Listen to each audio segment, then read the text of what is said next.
when I first heard dance music, I'll be honest with you, in the kind of mid '80s, let's say, when it really started to kind of take off, I didn't like it. I didn't like it because I was a bit snobby. And what I mean by that was I didn't really see it as real music. For me, it was all about guitars and drums and performance. And I thought, what are these guys doing? Pressing buttons and Pressing buttons. There's no skill in that. That was my view. And then as I got older, I went to uni, I went to raves. That changed everything. I think that energy, hearing big fast break beats through huge bass bins with people all dancing with their tops off around you, and the atmosphere and the energy, all those things together, I think that's what changed it for me.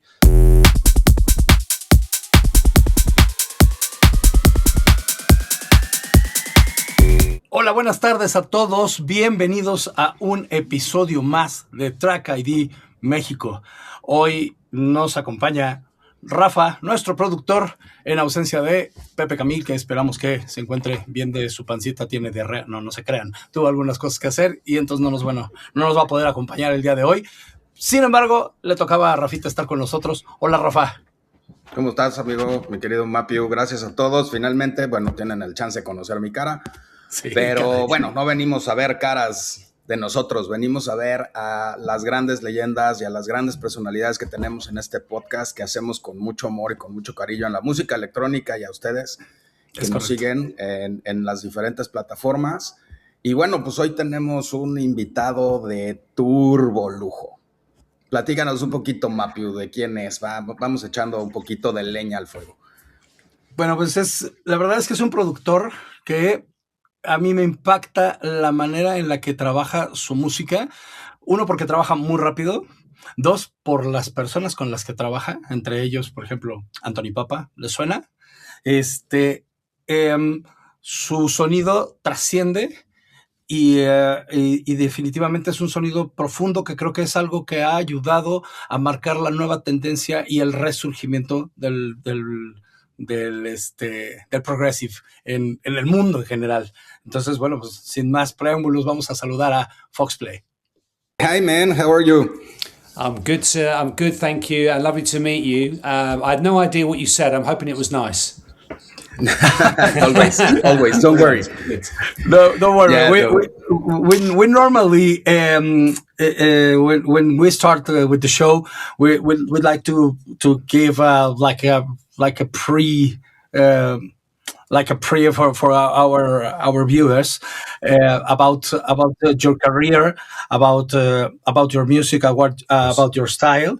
So, but I think the most important part is give you first of all, big thanks to be here with us today in this episode, but please tell us about your origins, about your story in the music business.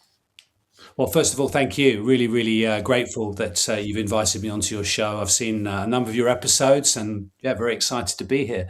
A little bit about my background. So I have been producing actually for quite a long time. I started producing in the early 90s, actually. I met somebody who a lot of the progressive house music scene will probably know, a guy called Simon Novell, who was one half of Breeder. Breeder were a very big progressive artists in the late 90s, early 2000s. But this was prior to Breeder. I met Simon, actually met him in a nightclub in Manchester. I used to go to the Hacienda a lot. And I went to a club after the Hacienda called the Banshee, which was an all-nighter. And I met Simon's girlfriend. I actually met Simon's girlfriend at a cigarette machine. And, she grabbed hold of my hand, and I thought, oh, she's nice. I think I might be in luck here. And about 5 minutes later, she introduced me to this guy dancing with his top off on a speaker. And that was Simon Novell. And that night, we ended up going back to his studio, a place called Spirit Studios in Manchester. And I saw him in action. I played guitar at the time. I'd been in loads of bands, and I was really into music. And I started jamming. We wrote a bit of a track together, and that was the beginning of my sort of interest in music production.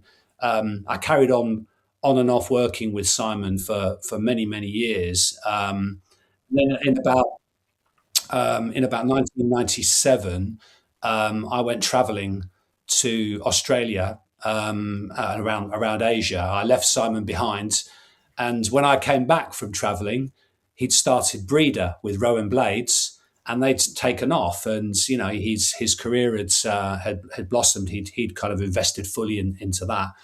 Yes. And that was kind of how I got into music production as a start. And then from there, I ended up kind of buying my own equipment. I mean, Simon and I are still friends. I do the odd bit of music with him, and I keep trying to convince him to get back in the studio and do some more music. But he's sort of come out of the music scene. He does films and photography and other bits and pieces now. But yeah, since then I've kind of gone on from to start producing my own music. So yeah, I mean that's where things started off. But I was always really into my music, and I was keen to really follow my own path and produce music myself. So I collabed with a number of people. I then went on to work with some DJs. I worked with Luke Brancaccio for a little while in the early 2000s. And then, I mean, latterly the Fauxplay moniker is pronounced Fauxplay, by the way, which is a bit of a weird pronunciation. But it came about in about 2021, 2022. I actually met Johnny Hudson, who runs Music to Die For, many years earlier, actually, and I'd actually released nice label tracks. It's a fab label. Johnny's a great guy, and that label's gone from strength to strength. In fact, I released some of the first tracks on his label. His label's actually older than a lot of people think. He was releasing stuff around 2005, 2006 even, but it was more of a hobby for Johnny. Johnny was quite a senior A&R guy for Warner Digital, and he had a number of high profile music industry jobs, and he really started taking it seriously in the mid to late 2000s. And the Fauxplay moniker came about in 2022. I had my first release on Music to Die For. I've since had about, I think, 8 or 9 EPs on Music to Die For. All of them done pretty well. And then latterly he introduced me to Anthony Pappa, who, as we all know, is an absolute legend in the scene. So yeah, I've been lucky enough to be, and a fantastic guy as well. He's one of the nicest people in the business, I think, and really humble. And so we've been working of late as well. I don't want to go too far into everything because I don't want to skip over all your questions. No, it's okay. For us, it's just fine, because we really like to have a guest like you, because most of the people doesn't know about the origins or where all our invitees came from. And sometimes some people think that this is like a easy way to be in the middle of the party or something like that. And I think, or we think, that is so important to recognize where our guests are coming from. Yeah, for sure. And in that matter, how did you start with the music? I mean, you said that in the 90s you met these guys and then start making music, but how the music got into your life, your family? Tell us about it. Thank you. It's good. It's a great question. My dad really was my source of inspiration for music. He was an avid jazz fan, actually. He had thousands of jazz vinyl records. So it was quite, it was quite sort of unusual, I suppose. Most people were into pop and whatever, when they were much younger. My dad used to listen to classical and jazz. So we were always going to smoky pubs and bars when I was young, listening to live bands. So I saw a lot of live music, and I always had a real energy whenever music was played. I used to get very excited. If I couldn't really say the word music when I was really small, I said mockets. I didn't have to say the word properly. I used to apparently jump up and down saying mockets, mockets, mockets, because I wanted to hear music. And so I got the bug really early.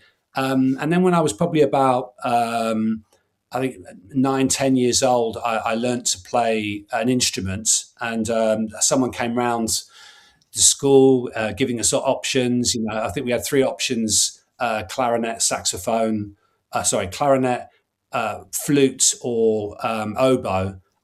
Because my best friend chose the flute, I chose the flute as well. So I started playing the flute up until about the age of 14. But just before that, my sister bought a guitar, and she never really played it. I used to steal it from her bedroom, and I taught myself to play the guitar, copying Pink Floyd tracks and all sorts of things when I was younger. And then I started getting into synth music, and really started listening to some of the producers that influenced me later in life.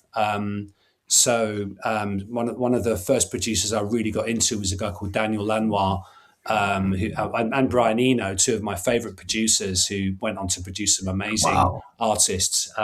So I started getting into that and listening to more synth-based ambient stuff, and played in bands. I was in punk bands. I was in, all sorts of stuff really in my teens. So that was my roots in it. Always in my soul. Every time I listened to music, it created an emotion in me, and something that I could visualize music. I could really see it. So that's how I got into it.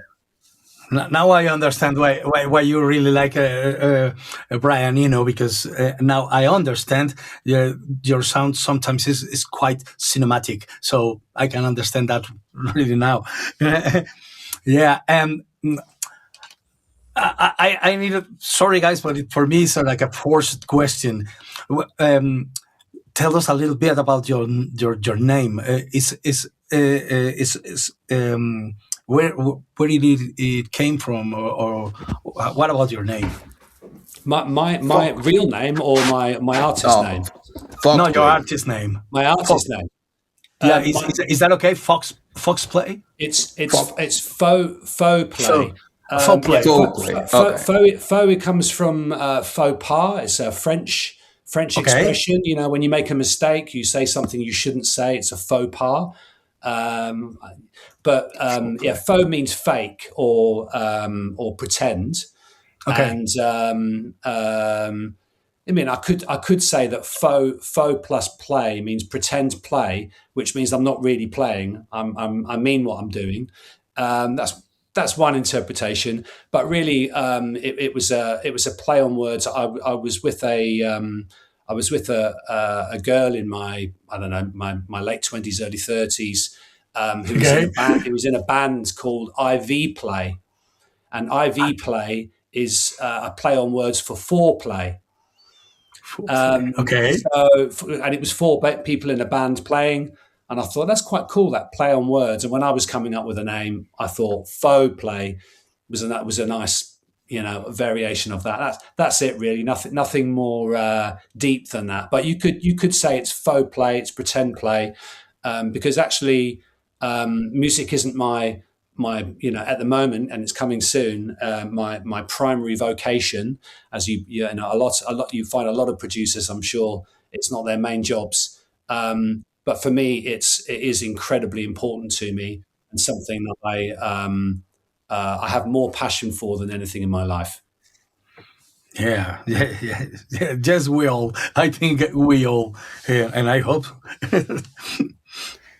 Okay, so you started producing in the early '90s. What was your music like in that age era, and then how it became electronic music, or this amazing production that you do with all this sound design and everything? Yeah. So in the early '90s, I moved to Manchester. I went to Manchester University, and the rave scene had just kind of exploded. And when I was 18 years old at the time, so you can imagine for me that was an incredibly exciting time where the dance music scene had just exploded. Manchester was one of the kind of main places for dance music in the UK and probably across the globe. And prior to going to university, I was into bands like the Stone Roses and the Happy Mondays, and they were kind of crossing over into the dance scene, 808 State. I started going to raves and starting listening to dance music, and that's it completely intoxicated me. It drew me in because it felt like a revolution in the world. Basically, people were coming together that never used to come together. Didn't matter what you wore. Everybody was connected. It was all about the music, and it felt like something that was. It was a rebellion, and it was a musical, cultural revolution happening all at once, and it made me incredibly excited. I love the beats, the energy, the lights, the everything basically, and for that kind of created this kind of excitement for me. So when I met Simon and I started getting into music production, what we started writing was mainly what I would call hardcore at the time. So in the early 90s, I used to listen to artists like Two Bad Mice, Black's Posse,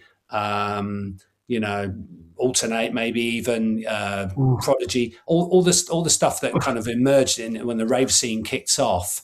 So the kind of stuff that we started writing together was of that ilk: big pianos, big break beats. It was quite close to some of the breakbeat stuff I do now. Actually, is very much influenced by Future Sound of London, Papua New Guinea, those types of amazing seminal tracks. I love it.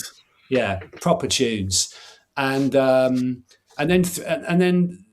the dance scene started, the hardcore scene started. The beats got faster and faster, and then that started to turn into jungle. And at that point, I lost interest a bit in that style, the hardcore scene, about 1993, 94, and started getting into garage and more sort of piano-y stuff. Graham Park, Mike Pickering, or the piano, Todd Terry, Danny Rampling. Wow. And so Simon and I started producing that kind of music together, more sort of piano orientated, vocal house maybe. Okay. And then when I came back from traveling, and then Simon had kicked off Breeder, I wasn't really into progressive house, to be honest. Okay. In fact, when he first played me his seminal track, The Chain, it was The Chain and Swallow Thunder were the two tracks that kind of really took off on his side. I'm not moving here, so I don't know where that sound's coming from. It's all good. I didn't really like them. He played them to me and I was like, it's a bit boring. Then I heard them in a club. About a year later, and wow, they absolutely blew me away. And I started getting into the progressive scene off the back of that. Following Sasha and Digweed and all the gods of the progressive scene, still gods of the scene, and that kind of stayed with me as the sounds that I enjoyed the most for many years thereafter, from the 2000s onwards. But having said that, I love all electronica. When I get in the studio and write, I mean, I do a lot of progressive house, but I love breaks, I love pianos. I'll do whatever I feel like, actually, and that's the beauty, in some ways, of not doing it for money. I'll do whatever I want. I do it for the love. So one day I'll go into the studio and I'll feel like doing something ambient. Another day it'll be something more pumping. I might do some techno. It really depends.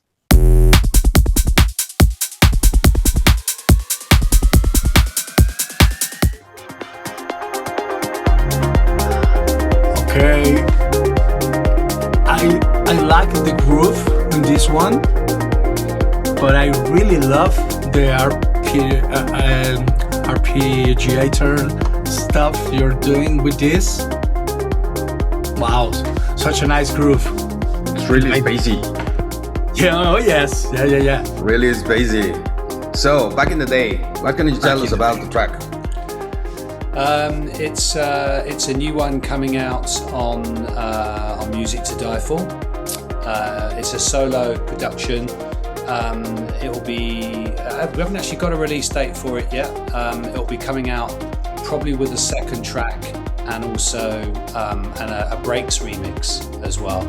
So I've just finished the breaks mix of it as well. Actually, I was tempted to send you that one as well, but yeah. So this one is a solo production. Dave Seaman wanted it as well, actually, but nice. But because it's quite cellar-door, he likes the big pianos. Yeah, it's going to Music to Die For. Okay, and when it's coming out? It's no release date yet. It will probably, I imagine, maybe July, August time, later this year. I've got one. I've got to finish off all the mixes on it, and then it'll be it's in the schedule for later this year. Amazing. Well, check it out on this and keep an eye on these guys.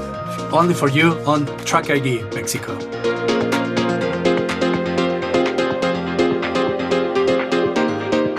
I have a question in terms of music appreciation, because you have this background of really classical music, like with the jazz and rock.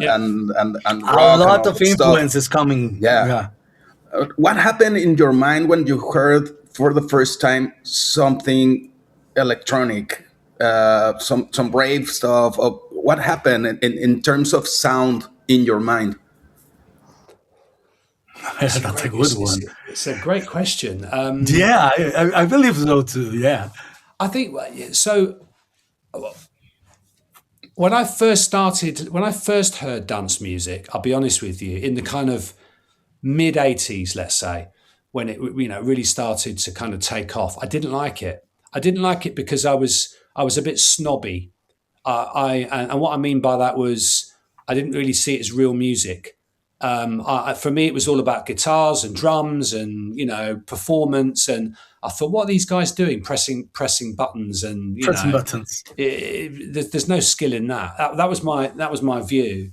And then as I got older, I went to uni, I went to raves. That changed everything. I think that energy, hearing big fast break beats through huge bass bins with people all dancing with their tops off around you, and the atmosphere and the energy, all those things together, I think that's what changed it for me. There might have been a few performance enhancers in there as well that might have had some influence at the time, but I think that changed my view of what music can do to you. If you're in the right place at the right time with an open mind, you can really feel the music. And I think some of that early electronica that I heard had made such a big impression on me, the energy that it created, that and it's never left me. It's never ever left me. I still get that same excitement. Even now, if I just turned on my studio behind me and threw a few beats together, I'm nodding like I'm 18 years old again.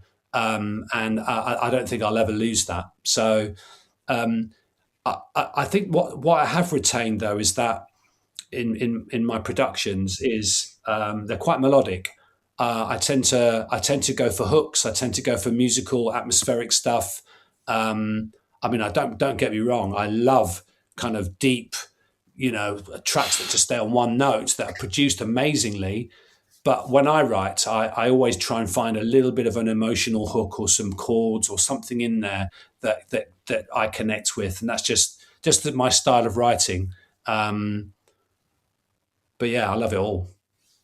And often you hear music, you hear a dance records on its own, and it sounds great, or maybe it doesn't even sound great. Maybe it sounds okay, but then you hear it in a set. And suddenly it sounds amazing, and that's the beauty of a really good DJ as well, that can take you on that journey. Pappa's like Absolutely that. agree. Papa Absolutely, can, yeah. can play an average track, but then suddenly it's weaved in with something else, and you're like, whoa! Suddenly it makes sense. I think it's the same effect that it has on rock bands. No, it's like you buy the record and you heard the record for the first time and it sounds amazing, and then you go to the arena and you heard it live and it's not perfect, but the energy of the people, no. 100%. But yeah, I mean, your music is it's been evolving, but it's really interesting because as Matthew said, it's very cinematic, and it's very rich in different moments. It takes you on a journey, so you're helping the DJ to take everybody to his journey too. You can feel like layers in it. I don't know if you can if I am explaining properly myself, but I think your music is on layers that it really helps to DJs to be playing and construct making the construction for a really great journey. That's Yeah, nice for of you sure. to say. Yeah. Yeah, I mean, I'll be honest with you. Certainly, my earlier productions, I found it hard to make my tracks fit within the dance music genre because they were too melodic, too many changes. I was focusing more on the music than I was on the sort of the production, the DJ journey, and that's taken me a long time, and I've had to really focus on that over the last few years to kind of get that sound that a DJ, Papa often says when he plays my music, he says it stands out because a lot of the other tracks could be quite sort of they're more straight and emotional in a different way, more sort of around the production rather than the melody, and then my track will kind of stand out in the middle because it's more melodic. No, I mean, it's not just my music that does that. That's just that the way he plays our music in his set, I suppose. Okay. And what about? I mean, you're the first guest that started like backwards, so to speak, because you started producing. Yes. And you DJ too, but that came after, right? Or yes. no? Yeah, no, it did. Yes. Although I have been DJing a long time, although not professionally. I mean, I've been DJing since the early 90s on vinyl. But I never really pursued it seriously. It was always, fun, parties, that type of thing. I never took it to the next level. I've got more into DJing of late, and I mean, I love DJing. It's a completely different experience to producing. It's much more performance and the sewing together of other people's music. And equally as skillful, by the way. A lot of people look at DJing and people can be either snobby as producers about DJing or snobby about producing the other way around, if that makes sense. But they're just different skills. And often good producers don't make good DJs, and often good DJs don't make good producers. They're different. They're different skills. But I suppose to summarize, come at it the other way. And for me, the next step is probably doing more DJing and more live. Actually, I want to do more live performance. Actually playing my music fully. Poof. You reach the number one on Beatport with some of your productions, and I think that kind of work is really hard for some people out there. Even me can be me. And even harder with your debut track. Yeah. That's your debut track, right? It's like a score an Olympic goal, and how does it feel? How did you feel about this when you release your first track and direct hit to the number one? How was it? I'm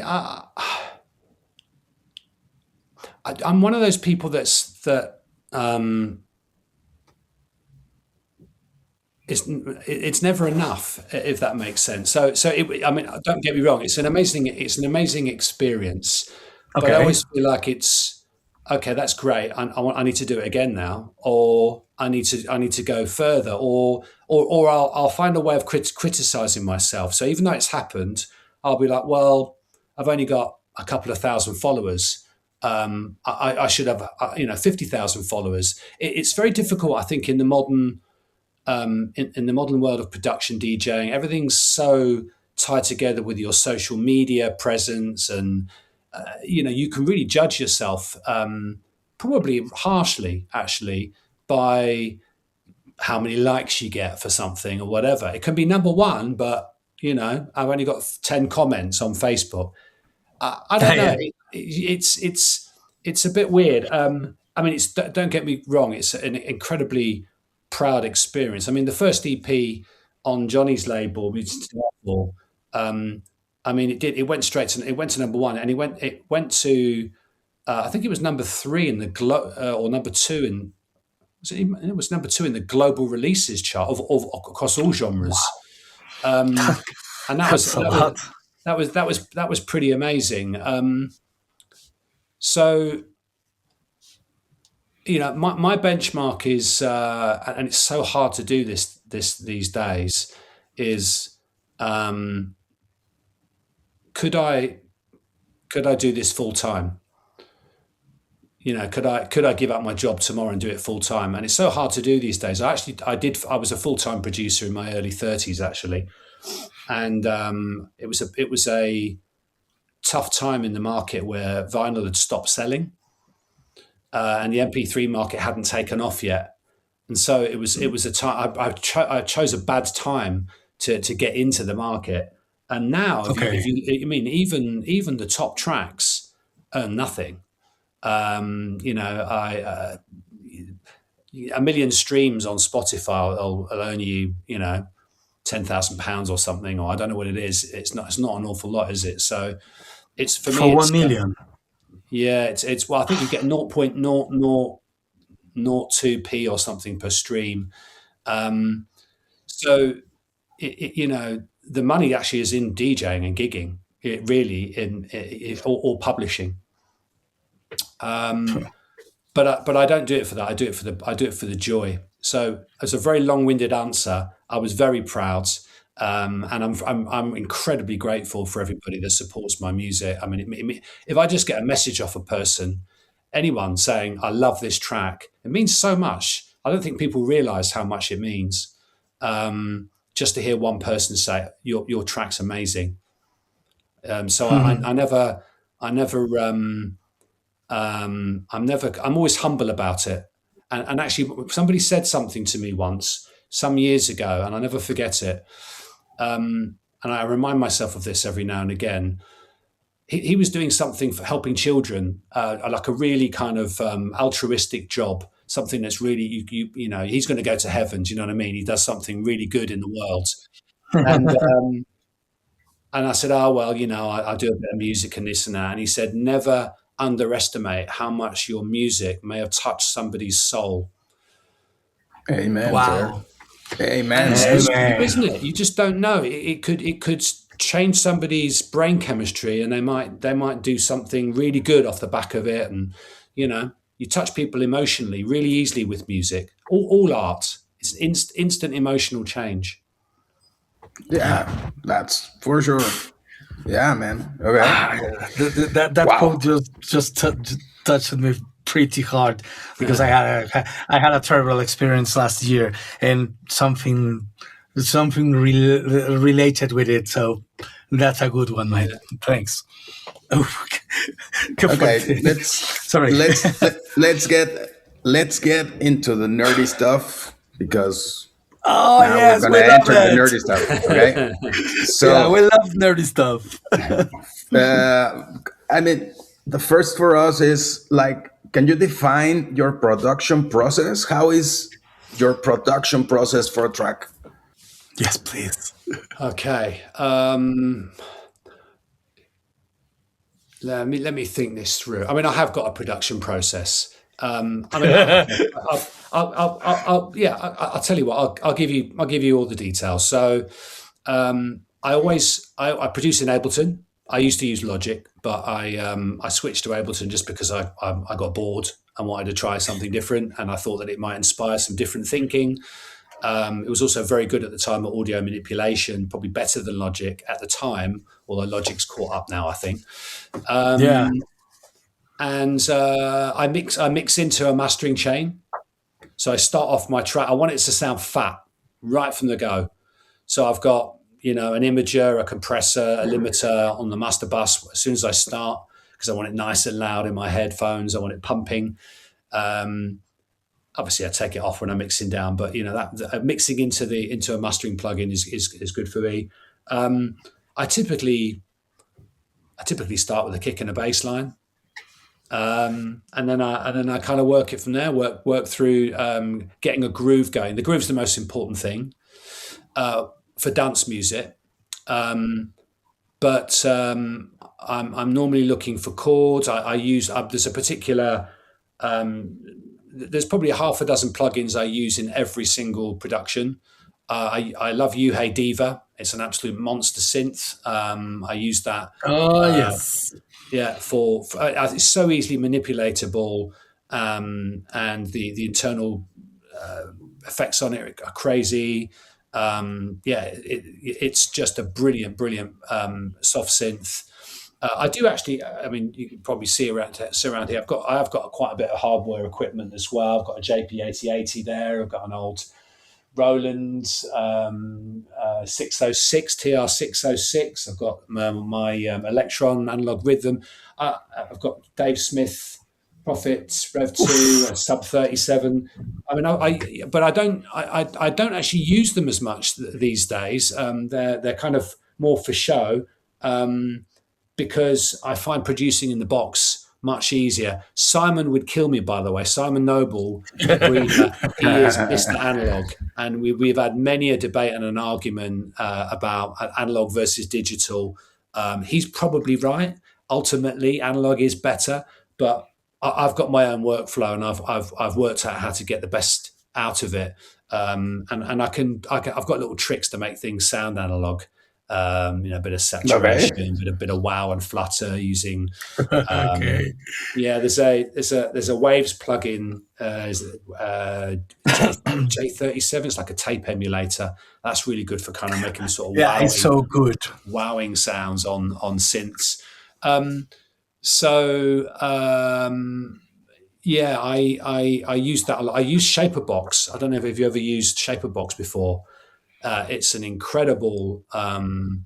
I can't remember the who makes it, but it's got a volume shaper in it, which is it's like a side chain, but you can use that on pads, on drums. It's great for side chaining out certain frequencies, so you can get the kick drum or whatever popping out really nicely.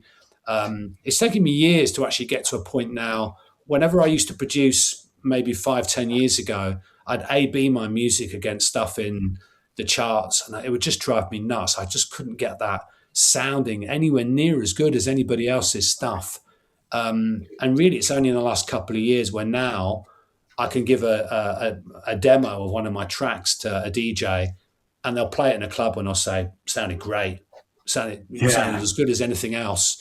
But it's taken me a long time to get to that point.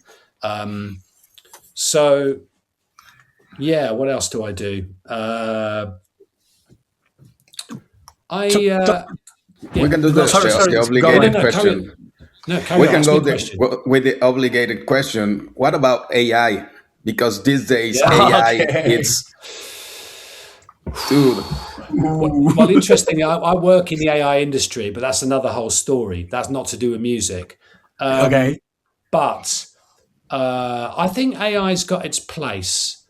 I don't like the idea of AI fully creating. I like the idea of AI a bit like using the term co-pilot, giving you ideas, as in You get like kind of AI EQs that maybe analyze your mix and say, do you know what, you've got a bit of mud around here, you could do with cleaning that up. So anything that maybe helps you in that way, I don't mind in the mix. Is it Suno or Sumo, the new that AI you can make a track from A to Z. You just kind of give it some prompts and it can write the whole tune for you. I think that's a bit crap, to be honest. Yeah. I'm in your team. Yeah. But I'm not anti AI. I'm just, I don't use it really. I tell you what it is good for: lyrics. I think I can't write lyrics. Okay. Everyone's got a weakness. Yeah, I can't write lyrics. I can sing melodies. I can do most other things in the production process, but I'm rubbish at writing lyrics. AI, bang. You can use ChatGPT. Tell it. You can. What I've been doing, tried before, is I'll work out the rhythm of the notes that I need for a song. And maybe sing the melody, just says da da da da da da or whatever, and then I count the number of syllables, put it into AI, and say, write me a song with the 5 syllables in line 1, 7 syllables in line 2, 6 syllables in line 4. Make it about the moon. Press the button, and it will come up with a song for me. And they're normally pretty good. And then I'll like, oh well, do you know what? Can you write it in the style of Bob Dylan? And it'll write it in the style of Bob Dylan. I mean, that's mad. I feel sorry for that particular section of the artists scene, because I think AI could be a problem. I've got a friend who's writing a book using AI. He spent a lot of time trying to work out how to write it, but the jury's out. I think it's got value, but I've got a mixed feeling about it. I think if you have it as a tool, not like it is as your brain, is going to be fine. You need a balance between the AI and you, between the DAW and the AI. It's had to be a balance between them. But I think for me, I'm in the same team as you. It's a great tool. Yeah, there's a danger that everything's going to start sounding the same if you use AI for everything. And I think human creativity, that ability to dream up new ideas. I'm not sure AI is quite there yet, where it can dream up new ideas. It can copy, it can do things in the style of, but you're not going to find an AI that's the new Jimi Hendrix or something that's going to really advance the music industry in some way. I think it's going to be something that can copy things really well.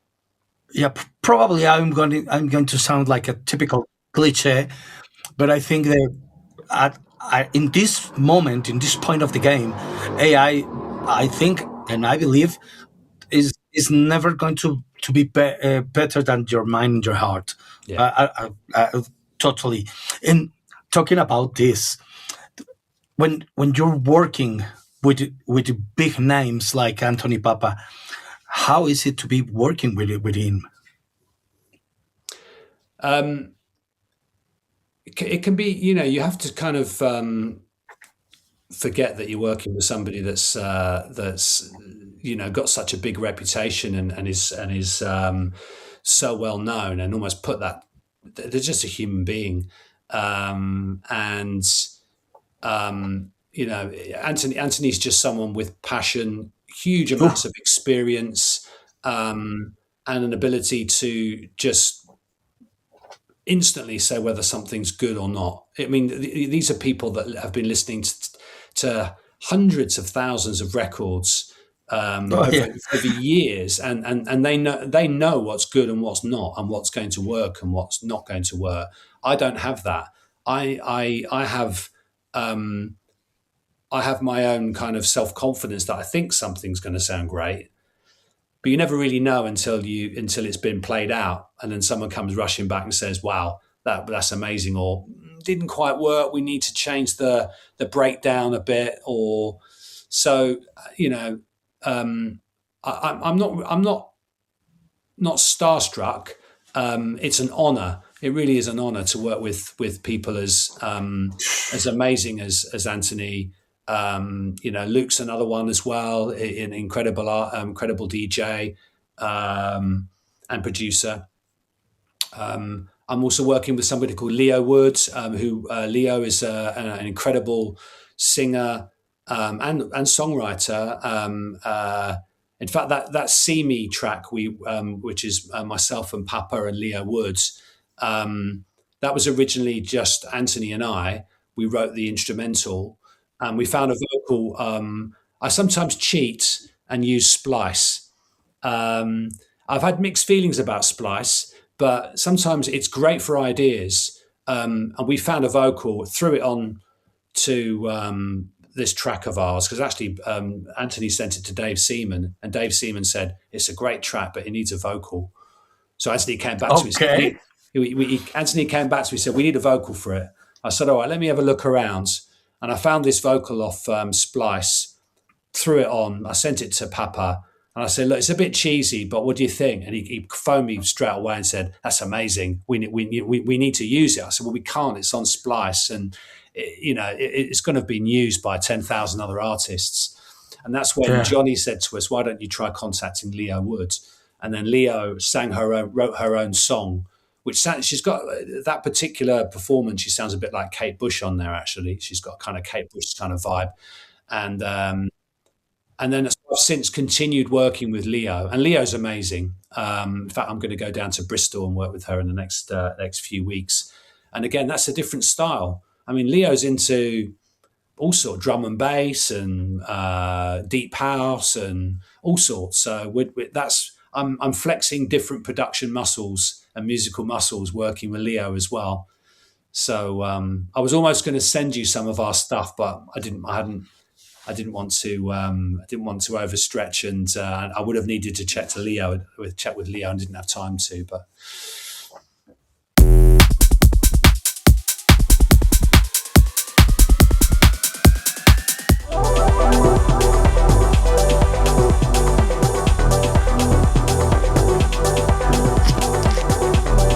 I love all the layers. It's quite layered and I like melodic sounds. It's amazing. That sounds like a saturated sounds, kind of raw. I like it. I like this with big synth sounds. Yeah. I don't know how to say contundente. I don't know how to say that, but contundent. It's a hard. It's a really well-built track. Yeah, exactly. It's strong. Okay, let's Suns Collide. Tell us about the song. Collide. Yes, Suns Collide. That's another collaboration with Mr. Pappa. Oh wow! And Pappa's been playing this one out quite a bit, road testing it over the last probably last 3 or 4 gigs. He's been playing it, and it's been getting really good reaction. So. This one will be coming out on Music to Die For as well. Again, we don't have a date yet because we're trying to find another track for it. So we're working on the other side of the EP at the moment, and that'll probably come out again at some point in the summer. Yeah. Okay. Amazing. Yeah. This is another one. Another track ID for you guys. Suns Collide, only here in TRKIDMexico.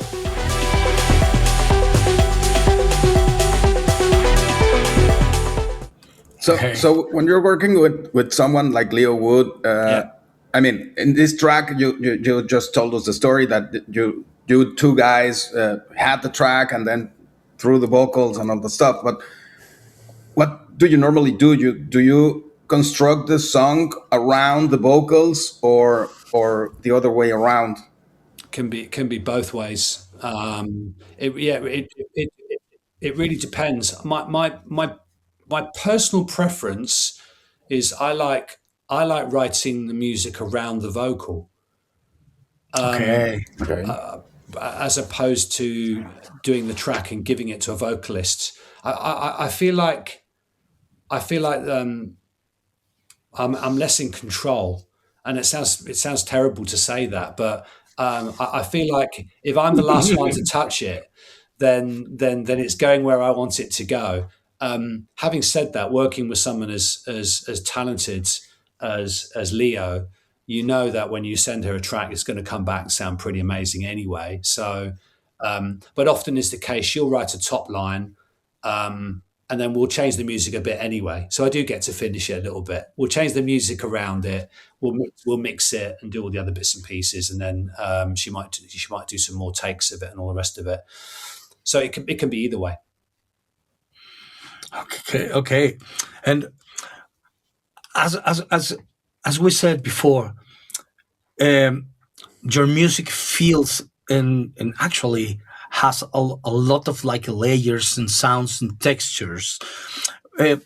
Tell us about all those favorite plugins that makes like a kind of your signature with your favorite ones. Yeah, well, I've already touched on Shaperbox. Shaperbox is incredible, and it's like a box of different sorts of plugins. It's got a volume shaper on it, which you can create all sorts of syncopated rhythms on pads. It's great for side chaining the bass line against the kick, so the kick sounds really fat.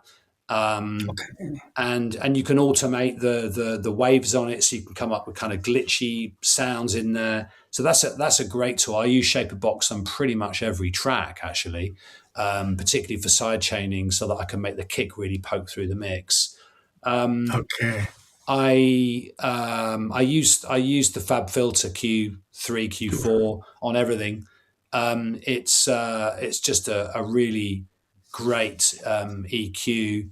Same here. You know, and actually you can use that for side chaining particular frequencies as well. And it's like the Q4 has got some kind of masking capability where it analyzes the masking frequencies across different tracks. I haven't really used it much, to be honest. But the new version's got that in it as well, which I think I didn't really. It's interesting.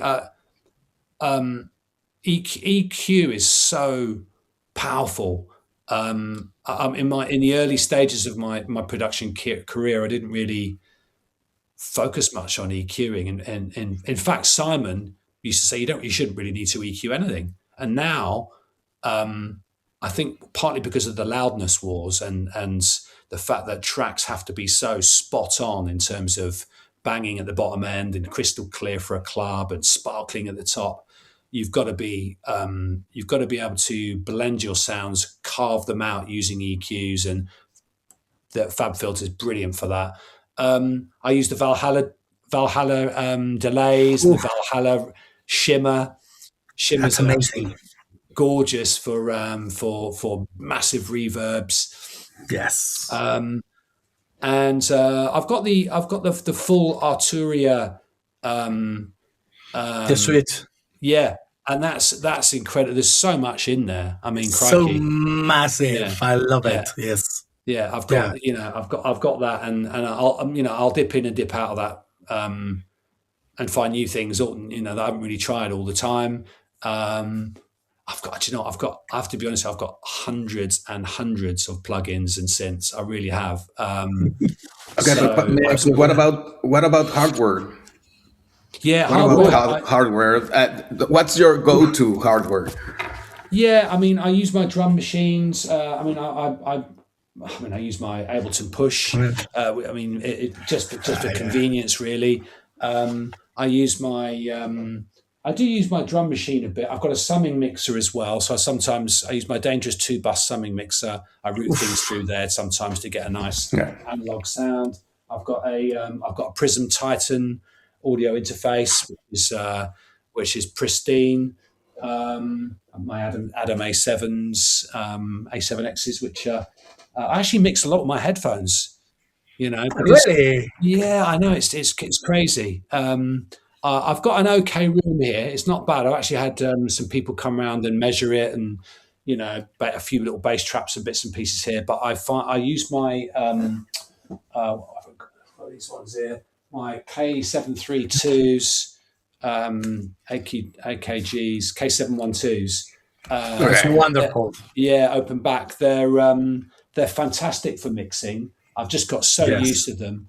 Crystal clear on the bottom end. I also bought these. What are they called? The VSXs. The Steve Slate ones. Oh yeah, right. And it's kind of like it's like a studio emulator, and it's got the software which you can imagine you're in Abbey Road Studios, and I sometimes use them. I'll be honest with you, I think they're a little bit gimmicky. I've only because I'm so used to using my other headies, I don't really feel like I need them. But I bought them because I really wanted to focus in on the bottom end.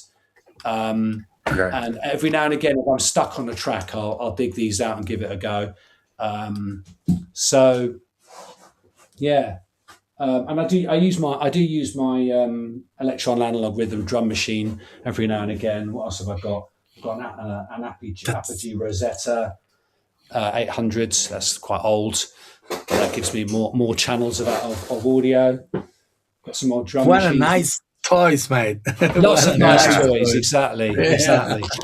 Playing games. Can't argue. Oh yeah. We know that you've recently signed with Forensic and with Sudbeat. Did you tailor the tracks for them specifically to fit the sound, or it just happened to be on that sound for Forensic and for Sudbeat? Well, actually, it was more to do with the people I was working with than my own design, if you like. So the Forensic tracks. So I started working with Ranj Kaler. I know you guys have interviewed Ranj. And so I came across Ranj that there was a breeder remix competition for Huge Tunes about, I don't know, 4 years ago, 3 years ago, let's say. Obviously I know Breeder. But I always wanted to do a remix of The Chain. And I never, I don't think Simon had the parts for one reason or another. But then there was this remix competition that came along and I entered it, and mine and Ranj's, and Lee Jordan won it, I think, for his version of Twilight Thunder. I did a version of The Chain, a breaks version of The Chain, and there were 5 that were shortlisted, and mine was in that top 5. It didn't win it in the end. Lee Jordan's won, but I thought Ranj's was amazing, and I just reached out to him and said, I just think your mix is absolutely phenomenal. Started getting into his music, and then I just said, "Do you want to try a collab?" I actually asked Lee to do a remix of one of my tracks. So he did a remix of a track called Unchained. In fact, I asked them both to do a remix. Ranj did a remix of one of Unchained, which was amazing. It's like quite kind of indie dance, and Lee did a breaks version, and then subsequently, Ranj and I got in the studio and did some more stuff. And he knows Chris from Forensic, Lexicon Avenue. And we did a couple of tracks together. He sent them out to a couple of labels. And Chris said, well, we love your sound. We'll sign you up. And I think Ranj had already released some material, I think on 12 Point, previously, which is kind of a sister label, I think, for Forensic, isn't it? So that's how that happened, and we've got another one coming out, by the way. One of the tracks that I've sent you actually might be one for Forensic, and then Sudbeat was Pappa and I, did a few tracks together. Pappa got quite excited and sent them out quite quickly, actually. One of them was to actually he sent 3 tracks to Sudbeat. They signed 2 of them, and they're coming out tomorrow, by the way. Little plug. Okay. Nice. And the other one, they actually rejected one of them, and the other one was picked up by Guy J for Early Morning. And you guys have heard it because I heard you play it on one of your shows called Forever Seeking. Yes. And so it was just send them out, and through their connections, they found people that liked them. So no, I didn't write them specifically for labels. I just wrote what I liked, and we sent them out to a few labels, and they said we like them.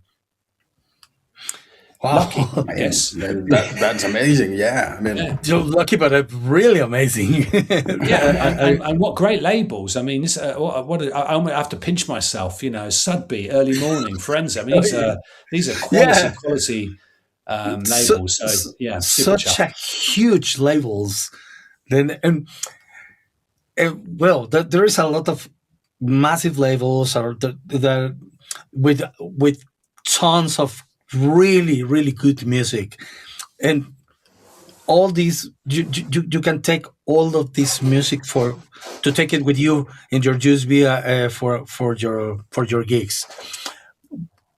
How do you like to be making your sets, or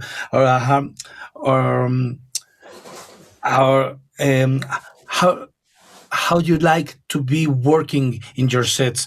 For example, do you like to start at like 125 or 124 and then going down? How do you really like to build your sets? Yeah, it's a great question. I tend to build up energy. I was actually, funny enough, I was talking to Pappa about this last week, and it was a good conversation. I was in the studio with Luke and Pappa actually last week, and we were having a conversation about DJing, and we were talking about energy, and there were different opinions in the room. I won't say who had what opinion, but my view is that you what makes a really, really good DJ, and I'm not by the way, I'm not a really, really good DJ. Those guys are really good DJs. Is the energy, the journey. It's got to be kind of, peaks and troughs, and you can go down low and mellower, which is fine, but it's got to be kind of gradual, and then it's going to gradual. So I'm very focused on shifts in energy. I tend to mix in key, so I'm always looking for, my sets are very musical. They're quite hard to tell the joins between one track and the next. So, and I was obsessed with Sasha when I was younger. Oof. And I used to analyze his sets, and I couldn't. I mean, this is in the days before you even had, the ability to tune tracks. And Pappa has an amazing encyclopedic knowledge of what key and what BPM. Any record, you ask him any records, and he'll tell you what BPM it is. He just knows them all. He's got like an autistic memory for keys and tempos, and so he's there listening. He might be doing a back-to-back with Dave Seaman, and Dave Seaman's playing something, and he's got 50, 60 tracks in his head that he's thinking I can play next. He's an open book. I have to be a bit more planned when I'm DJing. I go there with a much more of a firm idea of what it is I want to do on the evening, and tend to stick broadly to that. I'm not as brave as a Pappa. You can just turn up and with his 100,000 tracks on his hard drive and just go for it.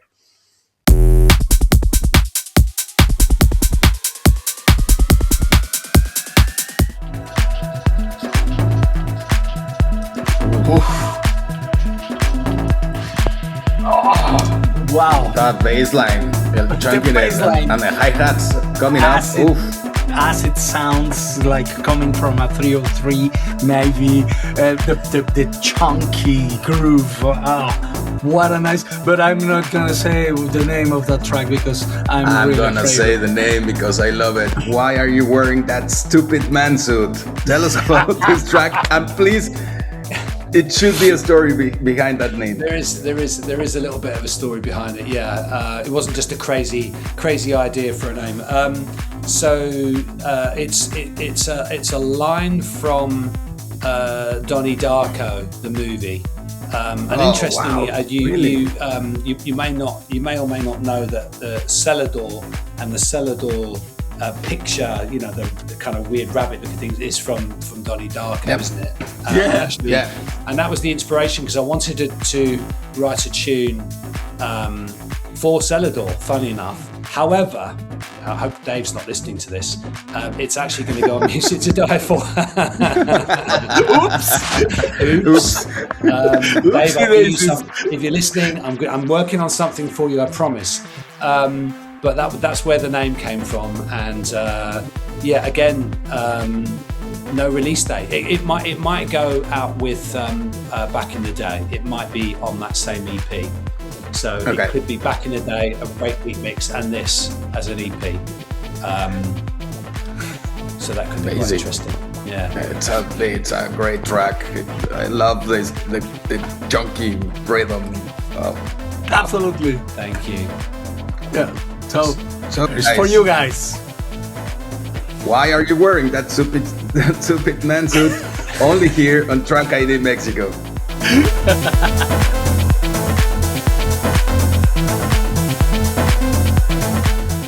Okay.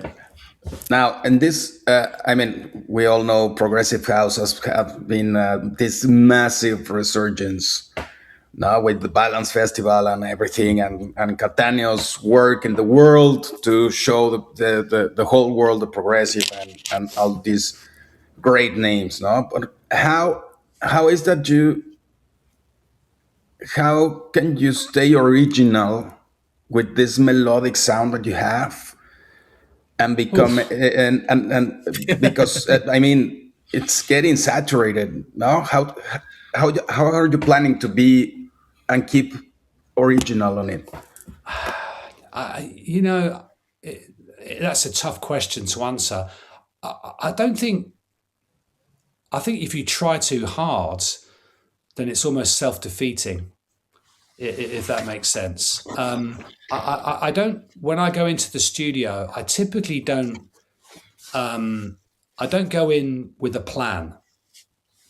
Sometimes I do. Sometimes I get inspired. I might listen to something on the television and go, "I've got to go to the studio," because it's just something's just kind of hooked me, and I've got to go and write something. That does sometimes happen. And sometimes I hear something. I'll be messing around on Beatport, listening to things, and I'll think, "Oh wow, I want to do a tune like that." But more often than not, I go into the studio with no plan, and I just try and feel it. And I think there's a combination of luck, timing, in terms of whether what you're writing is in vogue, is relevant in a particular time. I don't think I've really been changing my style much over the last few years. I just think that it's suddenly become quite interesting in the scene. Will it be interesting in a year's time? Maybe not. I don't know whether I'm going to try to be different. I can only just try and express what I think, what I like, and what naturally comes from me. I think if you try too hard to be different, you're not being true to yourself, and I think that you can trip up because and that's why I think a lot of people, when they get success, they get really successful, and the pressure's on, and suddenly it's all about money, and they've got labels on their backs and all the rest of it. That their creativity dries up because it's not about them just expressing their joy anymore or their emotions. It's about them doing it to fit a particular formula for a label or for money or whatever. So I think the short answer is just be yourself and do what naturally comes to you, and hopefully that's enough. Yeah,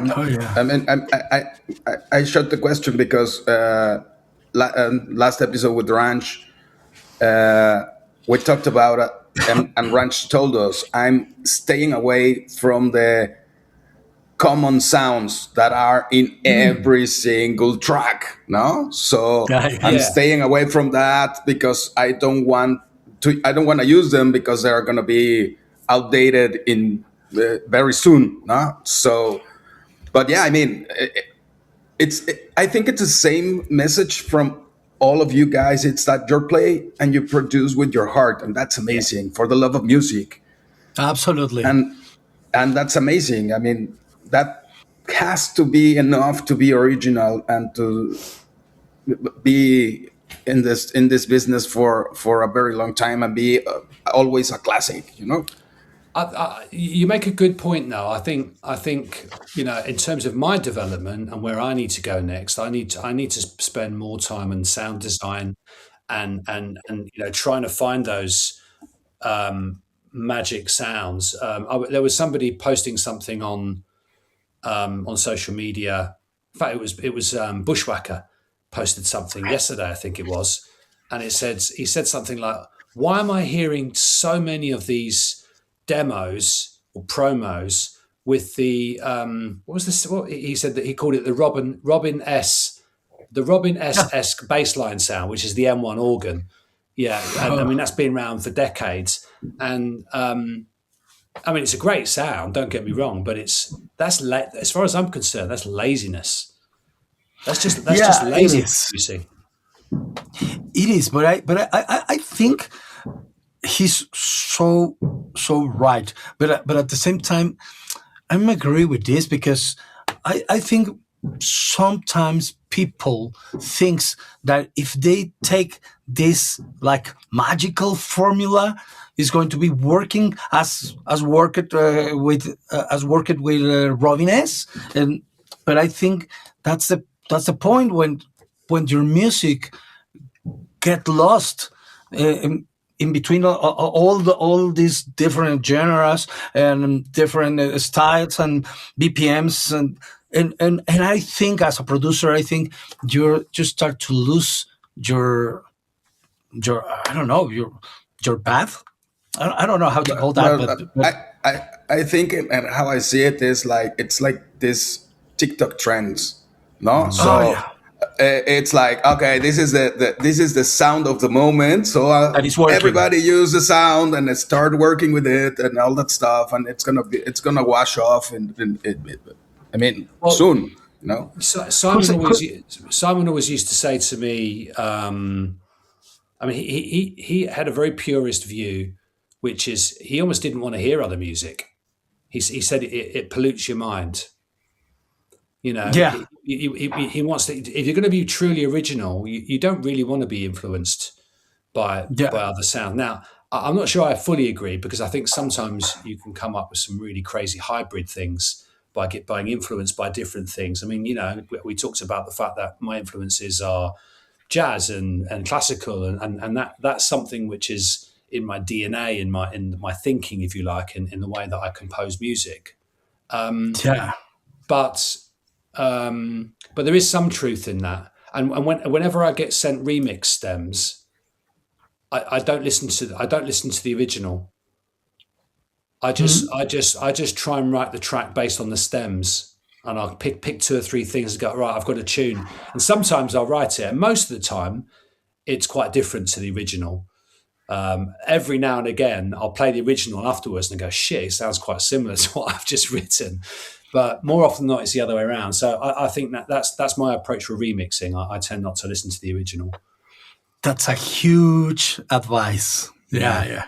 yeah, yeah. Amazing. And listening you and talking about all of this, I almost forgot, and I needed to go back a little bit and ask you about your principal influences. About it doesn't matter if it's electronic or not. Yeah. It- do you remember, or do you still having these influences by that sound, that band, that composer that makes you really cut into the music? That really moves you. It doesn't have to be electronic. It could be anything. Yeah, yeah, Whatever yeah. you Your want. principal, I mean, yeah, your principal influences. Yeah,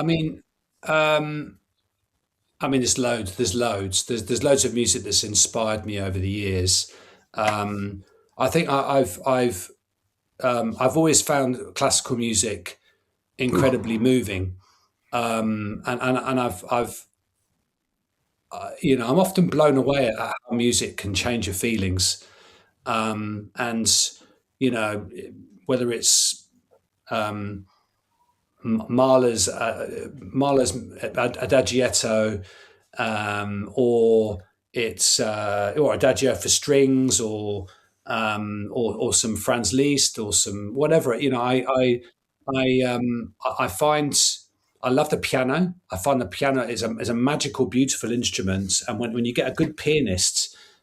Just literally playing, and I can just play for hours, just messing around on the piano, and I'm lost for I lose sense of time. So classical music has always had an instant ability to change my feelings, and I think some of the new electronica. When I go to the Beatport charts, I spend a lot of time in the electronica charts. I find that the most interesting chart, because I think people really experiment with musicality in there, and Oh, yeah. some of it really kind of connects with me, and I'm just amazed at the combination of really interesting textures and the melody and musical changes. There's some amazing new artists. I love Fortet. I love Ranj's, some of Ranj's stuff's amazing. Actually, he's a great. He's got a Oh, great ear yes. for melody and sound. Um, I'm trying to remember them now. Trilucid. There's yeah. I was just doing a mix recently. DJ Seinfeld. All that new electronica is really, really beautiful. Um, going back going back further, I suppose I mentioned Daniel Lanois. That some of the stuff in the '80s which really inspired me was Simple Minds. New Gold Dream was an incredible album. Even going back before then, some of their earlier stuff, Theme for Great Cities, which was used, was actually remixed numerous times. But some of that, Talking Heads, um, you know, even Peter Gabriel, some of uh, the kind of experimental sounds, using the Fairlight and the emulator and all these really old kind of super expensive synths now. Used to, I think the first Fairlight was about £70,000 or something. Um, some of those sounds have really influenced me.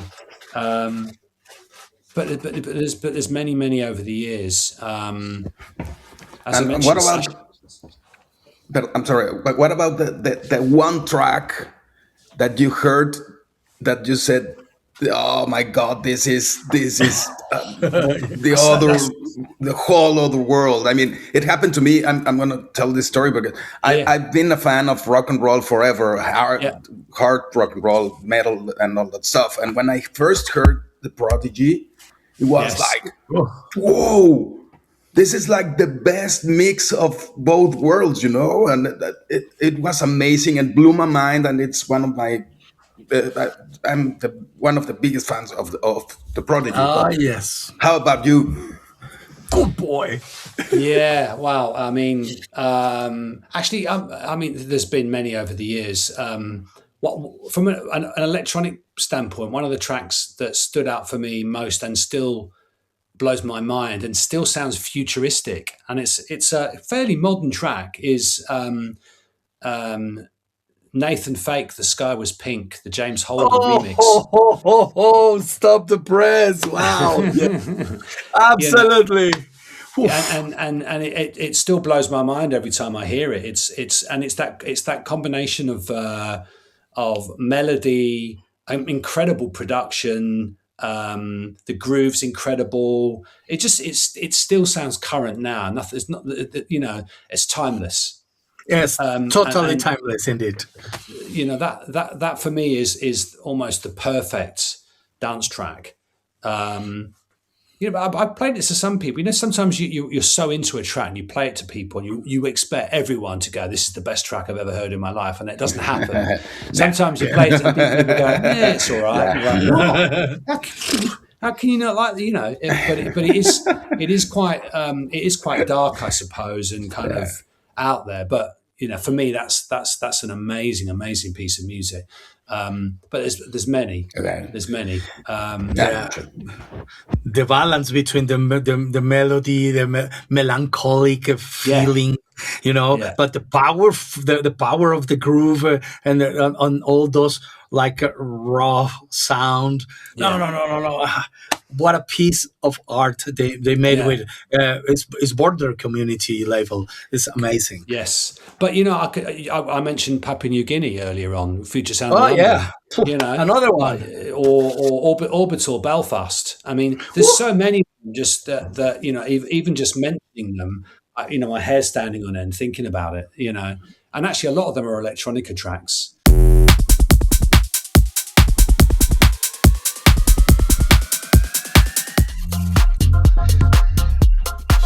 It's with a great attitude. I really like the attitude on this one.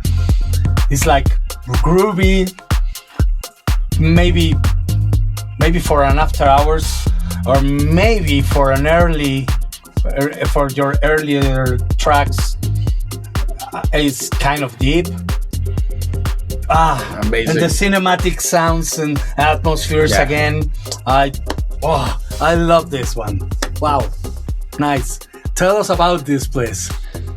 So this one's probably the one that's the least finished of all the ones I've played you. It's nearly done. I need to change the arrangement a bit, but it's actually, there's two alternative mixes. I wasn't sure which one to give you. They're both not quite ready yet, but actually Johnny, Music to Die For, head honchos, thinks this is one of the tracks with the biggest potential when it's finished. So it's going to go out on Music to Die For again, probably later in the year, because I've got the earlier EP, so it'll probably come up right at the back end of the year. But I'm going to spend a bit of time turning it into something quite special. Johnny wants it to be as big as the Forever Seeking track that's coming out on Early Morning, because he said, I want you to write one like that. So so that's the bar's been set, and he wants this one to be as good as. So it's not finished yet, but it'll be going out Music to Die For. Man, if it's not finished, I'm eager to get to hear the finished one. This is amazing. Well, who knows? Maybe I'll come back and play you the final version. Yeah. Well, and he says, there's always hope. There's always hope. And there's always hope. Yeah. And there's always hope. Just here in TRKIDMexico.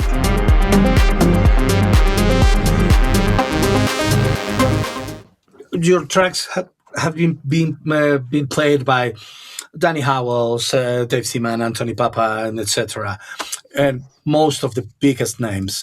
And how does it feel when you are in the middle of in this big festival with this function one, big, huge sound system?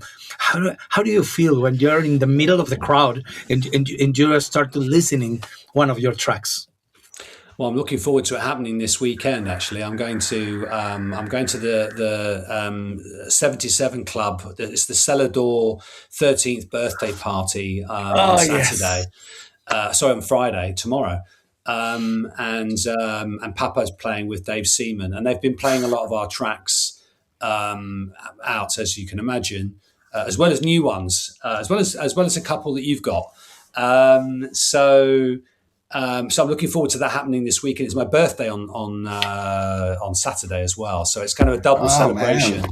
It's Happy birthday indeed! Thank you very much. I won't tell you how old I am. We are so jealous about this. It's gonna be big. It's amazing hearing your music on the big system. If the mix is good, so I have had experiences sometimes. I'm like, because that's the problem with being a producer. you're so analyzing your mix all the time. If it lands well, and you get that crowd reaction, then there's nothing better, of an experience. When everyone puts their hands in the air, that's a magical moment. It's all worthwhile. Then you realize that that's the reason why you're doing it. Okay. But in terms of jealous. Okay, in terms of bucket list, I mean, you've checked bucket list.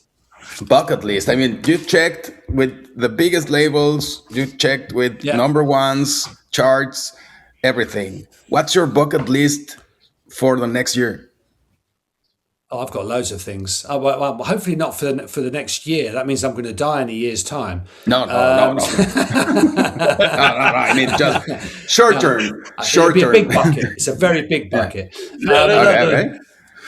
So lots on the radar. Things that I want to do.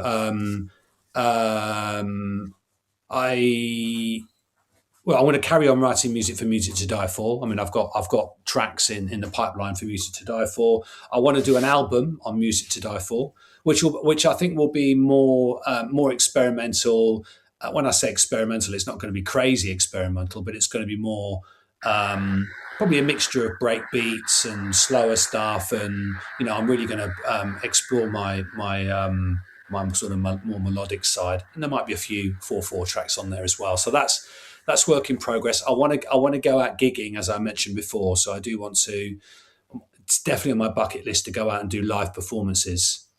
So I'd like to go out there, with a MIDI setup, some keyboards, drum machines, and play some of my own music in a full set. Love to do that, with Sasha and Digweed next to me. That would be something. I met Lloyd Barwood recently. I don't know if you know Lloyd. Do you know Lloyd? He's a great guy. We actually had him. You've had him on the show, haven't you? And watching his rise and seeing him stand next to DJ next to Sasha. I mean, and it couldn't happen to a nicer guy as well. Going down that path wouldn't be a bad route to head down. I think in terms of releases, I've promised Dave Seaman I'm going to do him something at some point. So possibly something on Celador in the future as well. I wouldn't mind doing something on Anjuna as well. Okay, that would be that's a bucket list for me, because some of the favorite music I've ever heard's been on Anjuna. Such a good label. Yeah, amazing. And I believe that I don't know. It's my perception, but I believe that they really take care about their artists, about their events and so. Yeah, I think so. I mean, I think that the tough thing with Anjuna is they are a big label, and I've heard that you can get signed and your music can get parked for quite some time. So you get all excited, you get the demo signed up, and then it's going to be 18 months before it's released. So that's the only issue when working for bigger labels like that. But it would be it would definitely be a magic moment to get something out on Anjuna at some point. But I think I've got a great home working with Johnny on Music to Die For. I mean, that's a rising label going places. It's so interesting that I really like that label. I think they are making the things really well. Yeah, I am absolutely agree with you. Johnny's got I mean, he comes from an A&R background. He's been an A&R guy for many years, so he knows good music, and he's also quite diverse in what he releases. Music to Die For it's not just progressive. It's yes, it could be breaks, it could be deep house, it could be electronica. He just he finds something emotional, emotional electronica. It doesn't matter what it is. If he connects with it emotionally, he'll release it, and he's got a good. But he's getting more and more discerning, so it's becoming harder and harder to find slots on his label because he's got some amazing artists, and he also runs Beyond Noise DJ agency as well, and they've got some big names on that as well. So I'm in a good place. I have a question. If you could use only one piece of your gear for the rest of your life, which one you choose? If I could use only one piece of gear, so that's the only thing you can use. Yeah. Well, in terms of being able to produce something, if it wasn't my laptop, yeah, because that okay, no. Okay, it's got to be a piece of hardware. All right. Probably in my Electron analog rhythm, because because you can write a full track on it, and it's actually pretty fat. It's got a really fat analog sound. It's not the east to use. It's a pain. No. It isn't. It is a pain in the ass. Yeah. But the sound quality is huge. I really like that. I thought about getting an octa track as well, but I never got around to it. But yeah, I mean they produce amazing equipment. If I literally, somebody said to me, "You're going tomorrow to the moon. You've got 5 minutes to grab something," I'd grab the Electron analog rhythm and my headphones. Wow. Okay. And talking about that, I'm gonna take the road to the next question because it's one of our favorite sections. Oh yes, please! And this is your first time on so I'm gonna drop the bomb. So they tell you. They tell you have to go to the moon or a desert island, and you only can carry with you 5 records. Could be albums, could be songs, tracks, whatever you want, but only 5 for the rest of your life. It's going to be... Well, it's going to be albums. and then you get more tracks at least. So I'm definitely going to take albums with me. Okay. And I'm assuming if I take vinyl, I can take the decks as well. Yep. Don't worry. You're gonna be comfortable.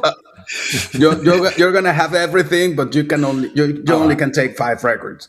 Okay, so I've got Technic 12. There's Technics 1210s on the moon with an amplifier. Yep. Excellent. Okay, that's floating around and all that stuff.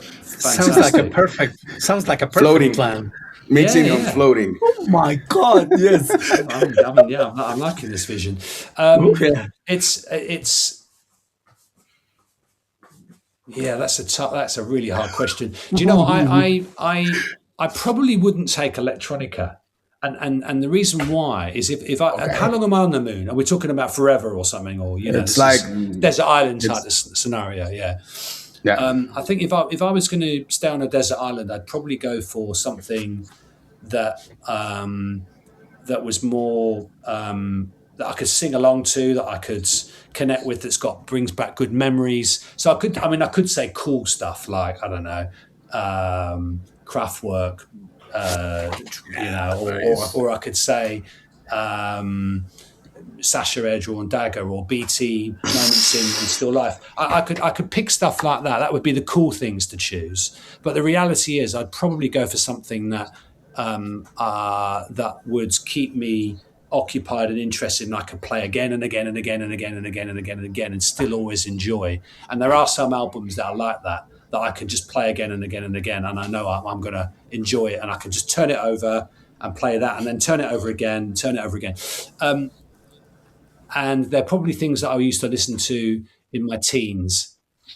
So it would be things like The Stone Roses is one of my favourite albums. It's quite rocky, but I love every song on that, and that reminds me of being, 16 years old, 17 years old, and brings back a lot of memory. And I know every single song on there. I'd I'd probably choose something pretty obvious as well, like Dark Side of the Moon, Pink Floyd's. It's got to be there, hasn't it? I think for sure. It's probably in the top 5 best albums of all time. What else would I choose? I'd probably go for. I mentioned Daniel Lanois earlier. Yeah, I'd probably go for something that reminds me of my youth. He excuse the noise again. He produced the Joshua Tree, which is an amazing album. But I'd probably choose the Unforgettable Fire by U2. Because it's so beautifully produced, and that was when U2 were cool. They stopped being cool later, in my opinion. Me too. Yeah. But they were cool back then. And then one of my favourites, just because there's 2 tracks on it that I absolutely love. Talking Heads, Remain in the Light. Born Under Punches. Probably one of the funkiest grooves I think I've ever heard in my life, and once in a lifetime, of course. Last one. I've got one more. Last one. Yeah, one more. Yeah.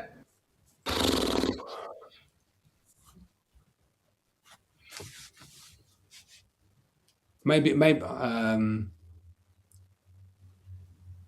I've got stuff like Queen in my head at the moment, and all sort of Radioheads. Radiohead. Bit depressing, but maybe OK Computer is a cracking album. Radioheads. So no electronica, nice. And it's an interesting thing. If I was having a party up there, it depends who was up there with me. If there was some party animals up there with me, I'd probably bring some different. I might bring Roixop Melody AM, or maybe some Massive Attack, maybe Prodigy, Fat of the Land. What a great album that was. So I've given you about 10 there. That's fine. Everybody. I think I could be your favorite neighbor because what a nice music you choose. Yeah. And normally they don't get to 5. It's been like 2 or 3 getting to 5, and actually it's pretty normal that they choose 4 non-electronic records and then 1 electronic record. Yeah. From their own or from Sasha, it's like the number 1. Air Drawn Dagger. Yeah. Air Drawn Dagger. But hey, man, you made it. That's amazing, and really great music. Actually, it's really great. I'm gonna move it to the next island, or maybe the next moon. Next moon. The dark side of the moon. Oh yes, please. And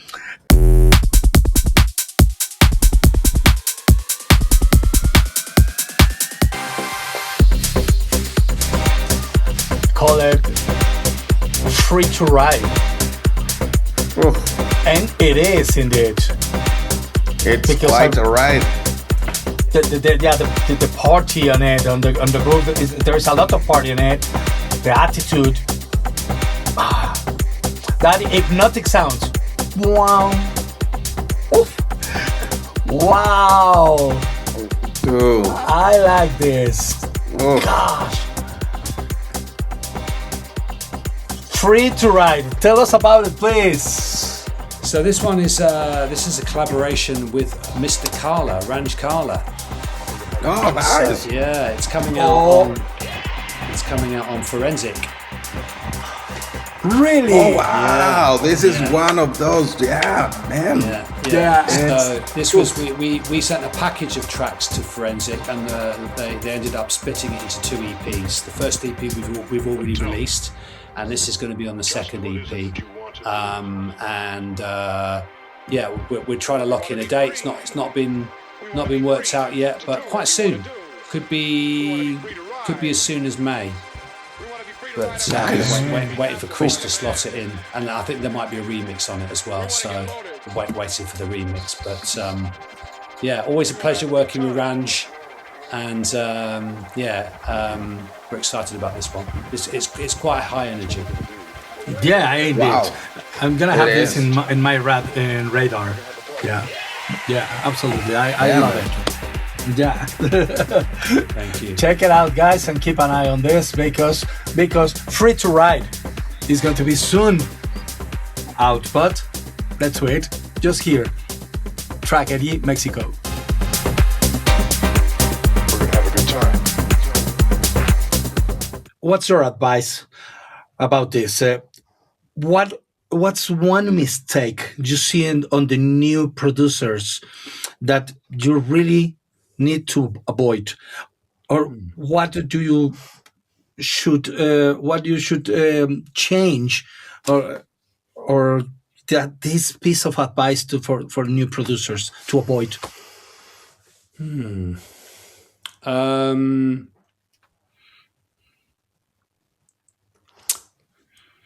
That's a great question. I mean, I can only really think about the mistakes I've made, I suppose, along the way. I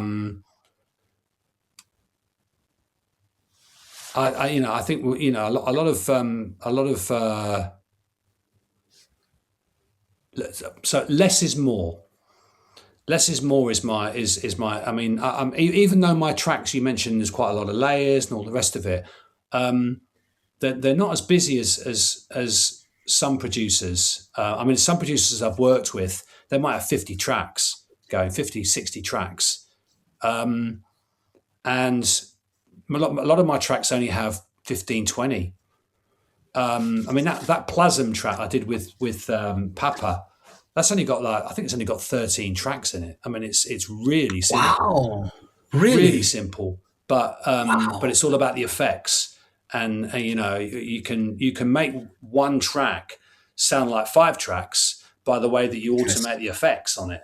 And I think a lot of producers will they'll dive into Splice or a sample library, and they'll try and find an easy, quick fix for an effect or a whooshing sound or a drum roll or whatever. And some of the best music I'm hearing at the moment, the stuff that I'm connecting with, it's very organic. And what I mean by that is it's the sound just is evolving in an interesting way. And you listen to, Bicep Glue, one of the best tracks ever. It's so simple, but it's not. If you to break it down, it's probably only got about 5 parts in it, really.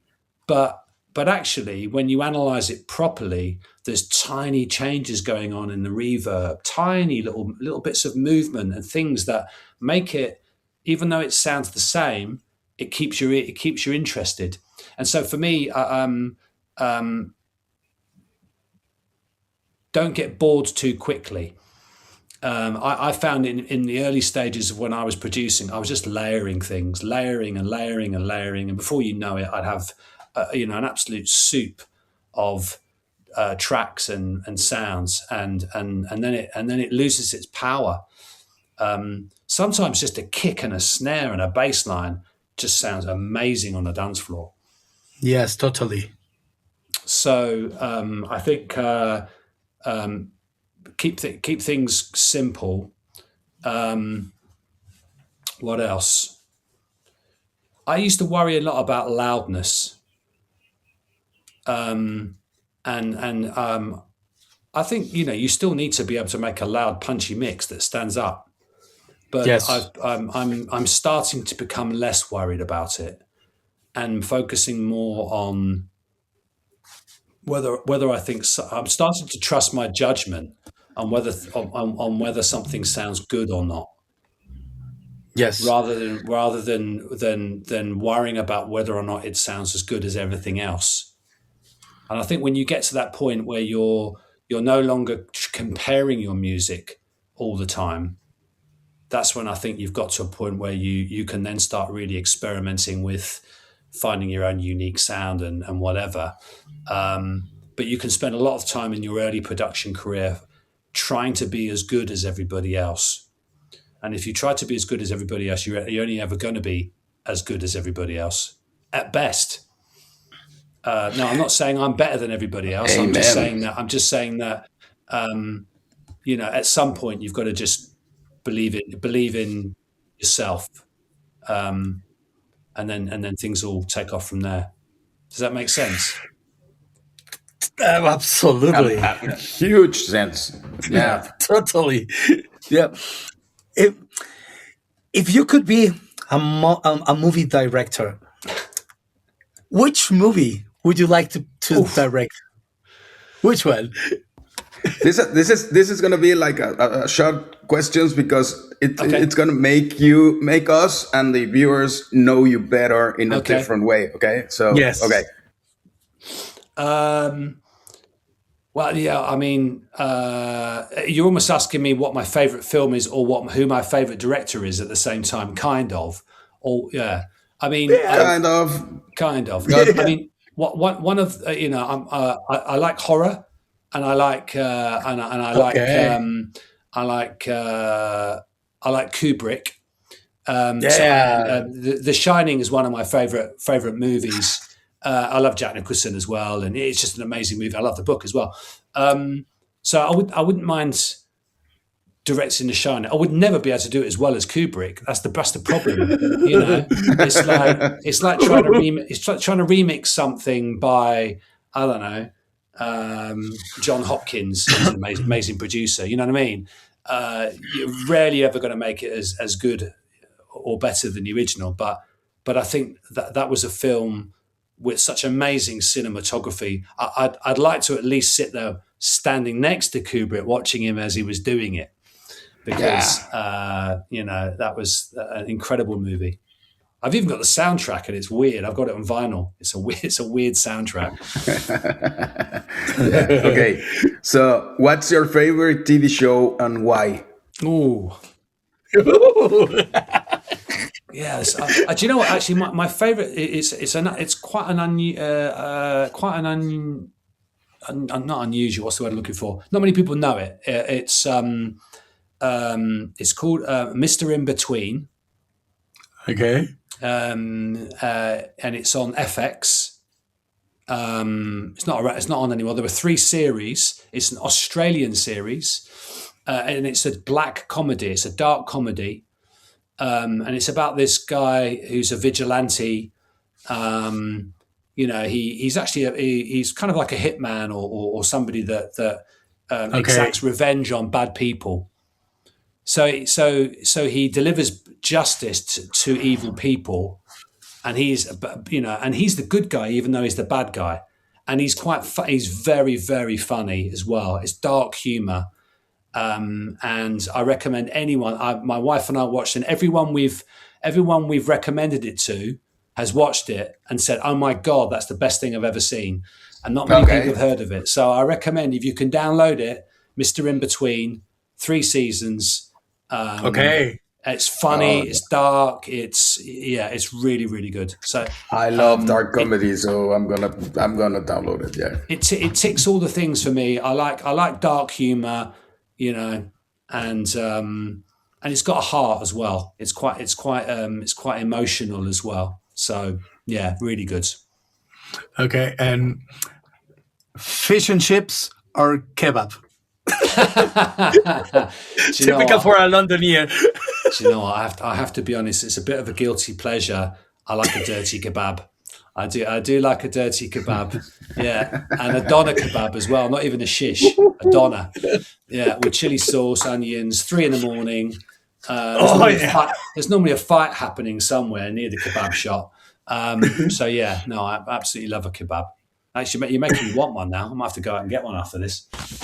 Okay. Oh, here's another one: Taylor Swift or Billie Eilish? Oh, that's a hard one. It was hardball, mate. Two dodgy choices there. I'd have to go for Billie Eilish out of those two. I'm not a fan of Taylor Swift. My wife likes Billie Eilish. She's a big fan, so I go with my wife's choice. Okay. Nightclub or festival? Oh, it's probably it has to be. Do you know what? It's changed. If you'd have asked me maybe a year ago, I'd have said festival. But Okay. I'm starting to go back the other way towards liking clubbing, I think. I mean, I'm a bit old for clubbing, to be honest, but there's something about that kind of intimate atmosphere, the darkness, the big sounds. I mean, I do like a festival, but I have to be honest with you, I hate camping. Okay. And I always peak too early. I have a great first night and I'm miserable for that. I want to go home by day 2. Even though I love the music, my feet are hurting, I'm tired, I haven't slept well. I'd rather have a big club night actually these days. Yeah. Yeah. Oh, best club in the world. Yes. Can I say one that doesn't exist anymore? Yeah. Why not? Because I mean, I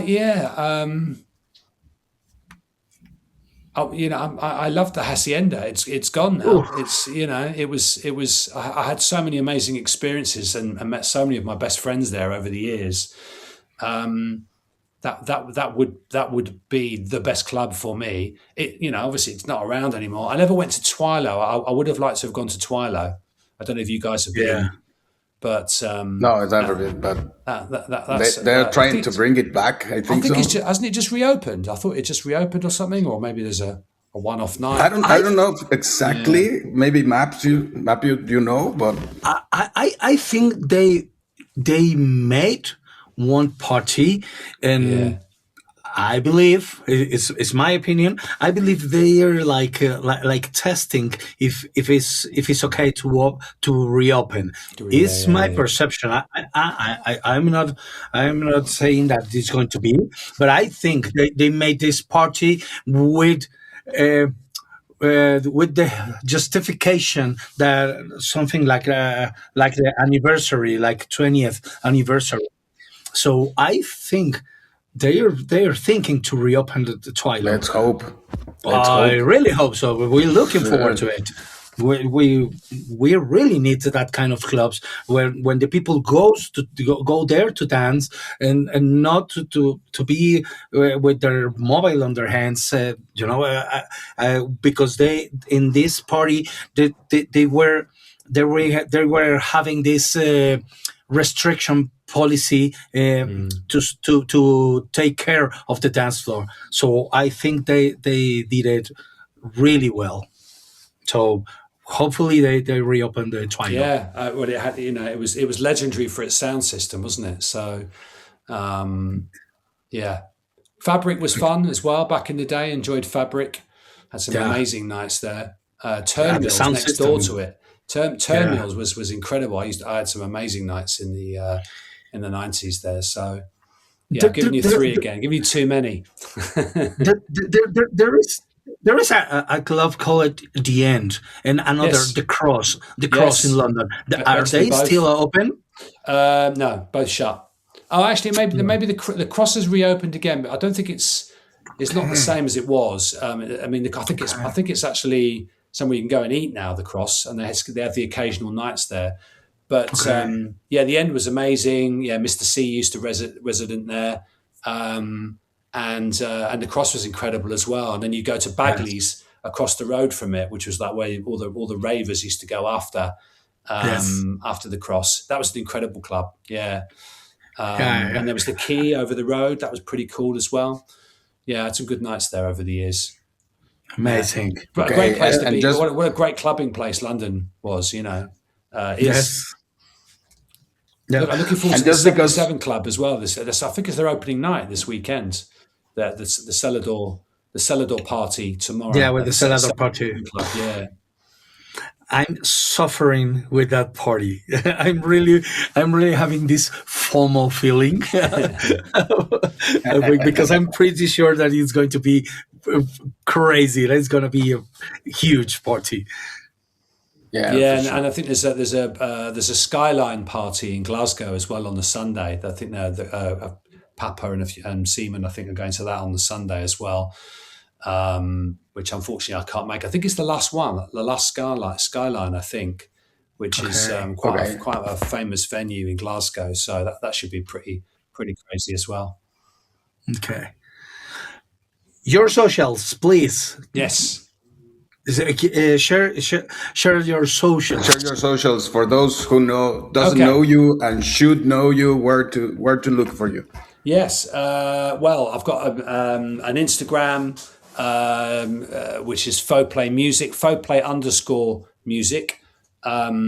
Actually, not sure what my Facebook one is. So it's facebook.com/Fauxplay UK, FAUXPLAY.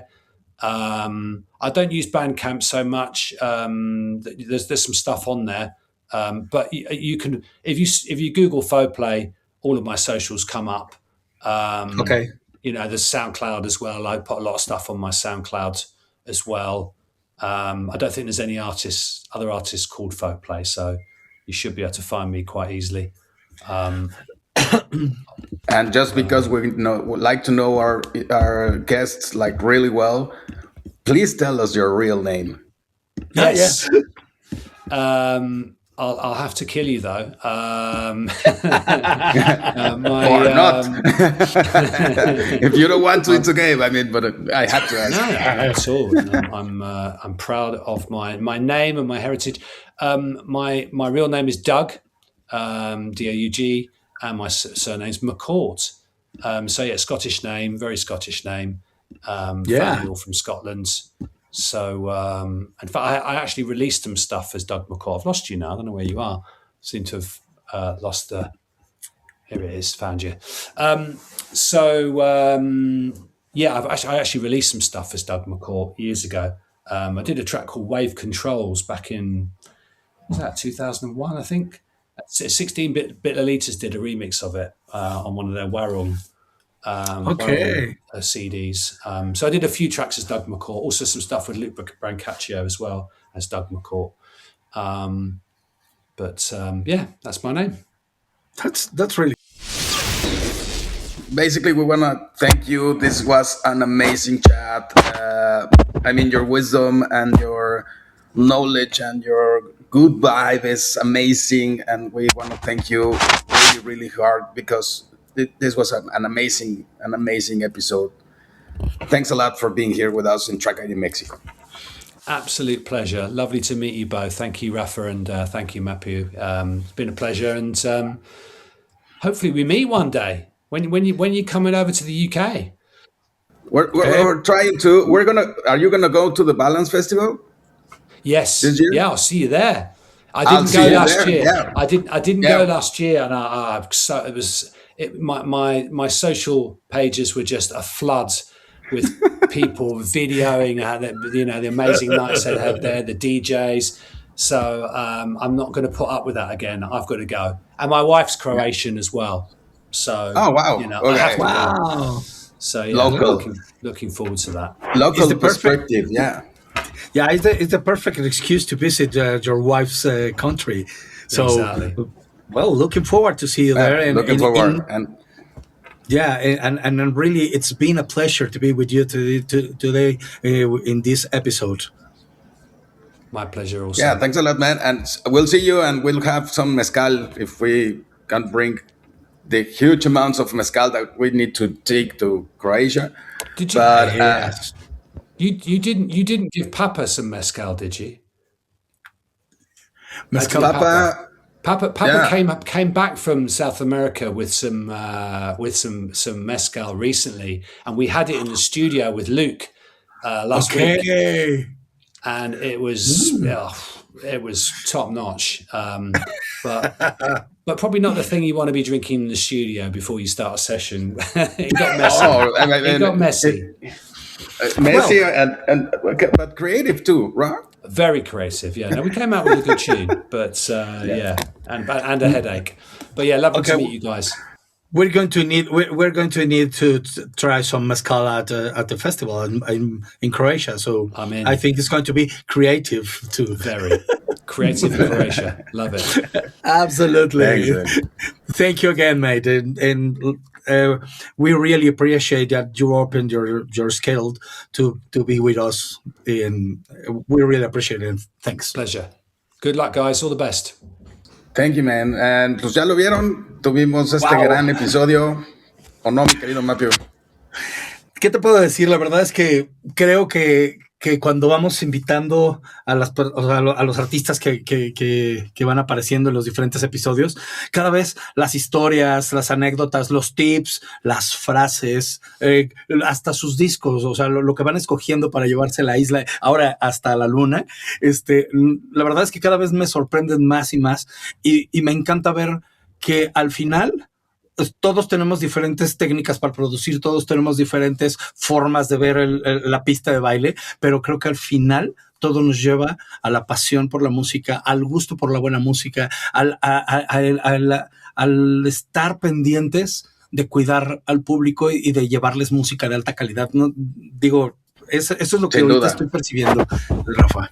Sin duda, y pues es un honor tener invitados como él. Vaya, les recuerdo, por favor, suscríbanse, píquenle a la campanita, acuérdense que estamos en YouTube, únanse al canal para que les lleguen más contenidos. Estuvimos trabajando en traerles más y más personalidades y mentes creativas en la música electrónica como es Fauxplay. Y no se olviden también, redes sociales, somos @TRKIDMexico en todas las redes sociales.